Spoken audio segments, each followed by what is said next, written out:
Angry Bird was very excited to be going to the Angry Feathers meeting of Loquacious Tweeters Australia. He flew from Melbourne at 1:50 in the morning. He was very angry about that. He tried to read the safety instructions on the plane, but none of it was written in Tweet, which is the only language he speaks. He was very angry about that.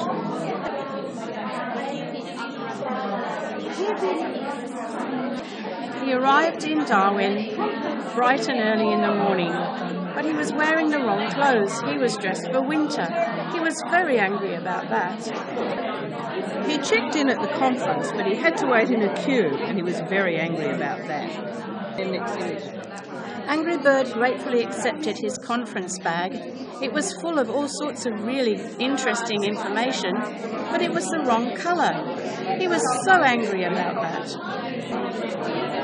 But he was very pleased when he got his registration wallet, as it said Angry Bird in big letters. He was pleased about that. He was ready for the nice cup of coffee at morning tea. He was very pleased about that.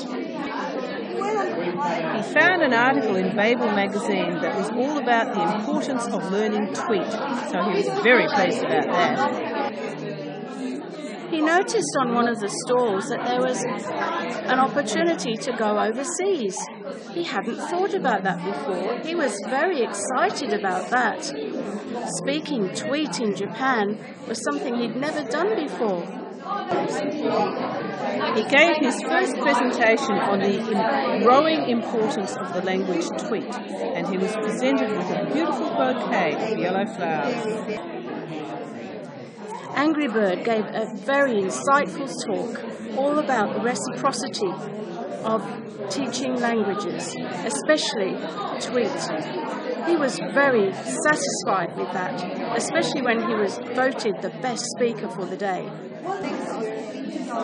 Finally, Angry Bird had fulfilled all his obligations, so with great relief he went down to Mindle Beach for some well-deserved rest and recreation. It was a beautiful sunset, but he knew he had to go home to Melbourne, and he was very angry about that.